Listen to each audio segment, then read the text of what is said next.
हरे Krishna. ISKCON Manali के YouTube channel में आप सभी भक्तों का स्वागत है। तो अभी हम हैं मनाली में वशिष्ठ जी के टेम्पल के प्रांगण में।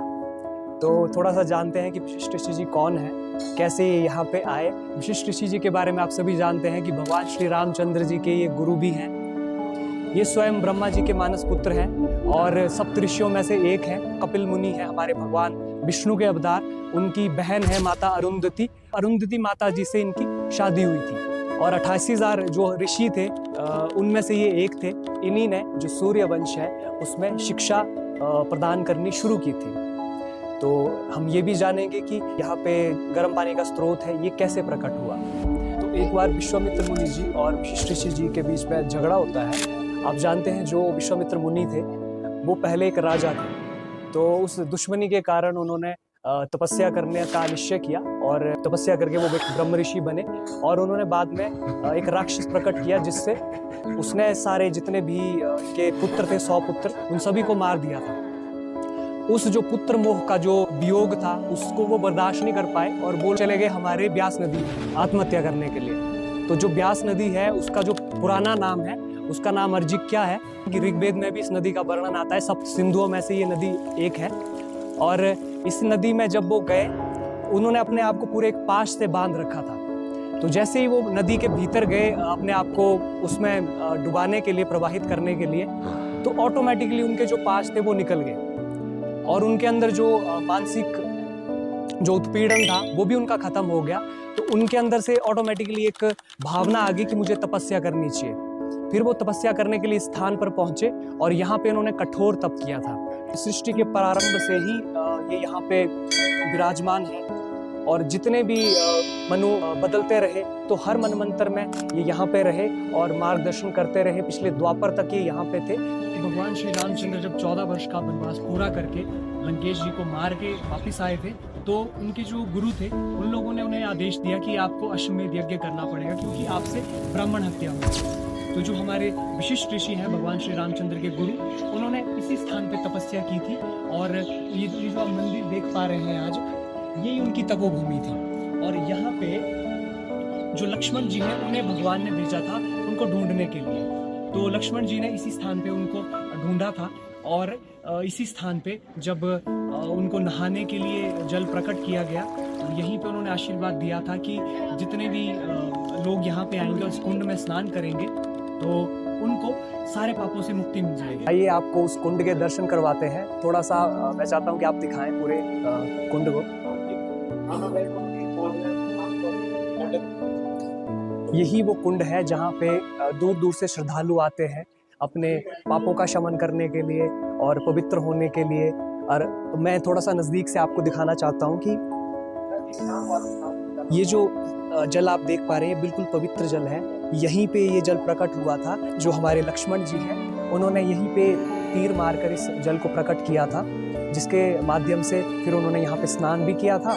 और जो हमारे विशिष्ट ऋषि जी हैं उन्होंने ये आशीर्वाद दिया था कि कोई भी इस पवित्र जल में स्नान करेगा तो वो सारे पापों से मुक्त हो जाएगा। आप जानते हैं कि सारे देवी देवता कुल्लू के इधर स्नान करने के लिए आते हैं। ये जो संवाद था, ये संवाद ब्रह्मांड पुराण है, उसके अंदर नारद मुनि जी और ब्रह्मा जी के बीच का संवाद है। जो मैंने अभी आपको स्टोरी बताई तो ये उन दोनों के बीच में हुआ संवाद है जो बाद में जाकर इन ग्रंथों के माध्यम से आम जनता को पता लगा।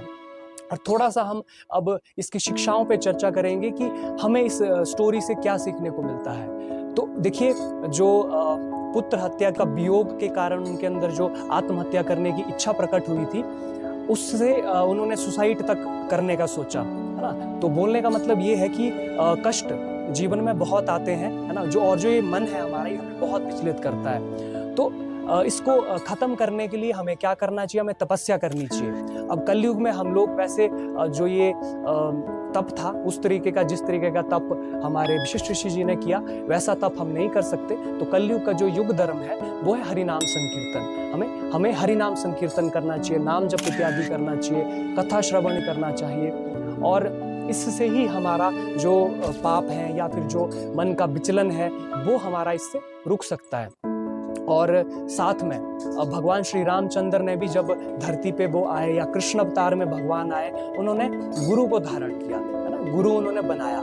क्योंकि गुरु की महत्वता को उन्होंने स्थापित करना था कि गुरु कितने महत्वपूर्ण है। अदरवाइज भगवान को किसी से ज्ञान लेने की जरूरत नहीं होती, वो सिर्फ समाज को सिखाने के लिए ऐसे आचरण करते हैं। तो आप कलयुग में देख रहे होंगे कि गुरु के अभाव के कारण बुराइयां या कुरीतियां, इसका प्रचलन हो गया है। हम लोग वेस्टर्न कल्चर को अडॉप्ट कर रहे हैं और अपने कल्चर को छोड़ते जा रहे हैं। अब आप देखते होंगे कि कुछ एक जो हमारे गुरु हैं, जो संत हैं, वो वैष्णव धर्म का फिर से प्रचार प्रसार कर रहे हैं।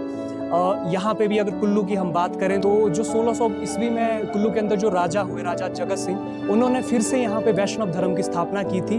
और साथ में ही यहाँ पे भगवान श्री रामचंद्र जी का मंदिर भी है। उस मंदिर में जो मूर्तियाँ लाई गई थी, वो मूर्तियाँ भी ऐसा माना जाता है कि अयोध्या से ही आई थी, क्योंकि कुल्लू में जो हमारा रघुनाथ जी का मंदिर है, वहाँ पे जो मूर्तियाँ आई हैं, उससे पहले 1-2 बार और मूर्तियाँ अयोध्या से लाई गई थी।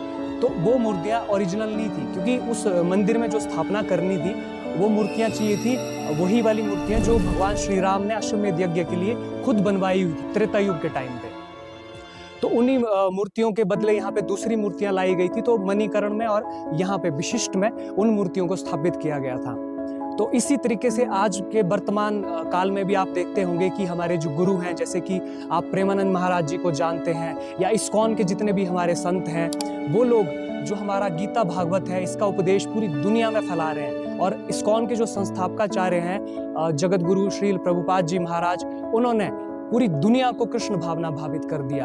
आप देखते होंगे कि अंग्रेज भी आजकल धोती कुर्ते में, है ना, माताएं साड़ी में दिखती हैं हमें। जो युग धर्म है, जो हमारे चैतन्य महाप्रभु ने भक्ति मूवमेंट शुरू किया है, उसका उन्होंने प्रचार प्रसार किया। और देखते हैं आपकी पूरी दुनिया आज भक्ति कर पा रही है, हमारे सनातन धर्म को जान पा रही है। जीवन का जो वास्तविक लक्ष्य है भगवत प्राप्ति, उसके लिए वो कार्य कर रही है। तो इससे हमें पता लगता है कि गुरु कितने इम्पोर्टेंट है। जो हम समाज की कुरीतियां हैं या फिर जो बुराइयां हैं, उनसे भी हम बच सकते हैं अगर हम गुरु को अपने जीवन में अपनाते हैं और शास्त्रों के अकॉर्डिंग अगर हम चलते हैं। तो साथ में वो गीता भागवत का प्रचार प्रसार कर रहे हैं, कीर्तन भजन इत्यादि कर रहे हैं। तो ये जो प्रभाव है, ये एक गुरु के कारण ही हमें दिखता है। तो अगर गुरु समाज में नहीं होंगे तो समाज का जो पतन है वो बहुत तेजी से होता है। तो इससे हमें भी प्रेरणा लेनी चाहिए कि हमें भी गुरु से शिक्षा लेनी चाहिए, क्योंकि गुरु के बगैर ज्ञान हमें नहीं मिल सकता कंप्लीट। अपनी इस छोटी सी बुद्धि से हम सब कुछ नहीं समझ सकते। इसके लिए हमें शास्त्र और गुरु का सहारा लेना ही पड़ेगा। ये थे कुछ विशेष पॉइंट्स जो हमें सीखने चाहिए इस स्टोरी से। थोड़ा सा आप देख सकते हैं कि हमारी जो मनाली की वादियाँ हैं, उसके बीच स्थित है और बहुत ही सुंदर जगह है और सुंदर मंदिर है। इसका जो विशेषता है वो भी बहुत अधिक है। साथ में हमें ये भी ध्यान रखना चाहिए कि हम मनाली आए हैं तो हम जो वल्गैरिटी है उसको हम ज़्यादा ना करें, जो पाप कार्य हैं उनसे हम बचें और गंदगी ना फैलाएं। अपने देवी देवताओं के पवित्र स्थलों पर जाकर थोड़ा ध्यान रखें, उनको प्रसन्न करने का प्रयास करें, ना कि हम लोग तो वहाँ पे शोर मचाएं, गंदगी करें या दूसरी चीज़ें। इनका हमें थोड़ा सा ध्यान रखना चाहिए। ऐसे ही हम आपको और जो हमारे यहाँ पे देव स्थल है या तीर्थ स्थल है, उनकी स्टोरियाँ आपके सामने प्रस्तुत करते रहेंगे, उनके बारे में आपको बताते रहेंगे। तो आप सभी का बहुत बहुत धन्यवाद। हरे कृष्णा।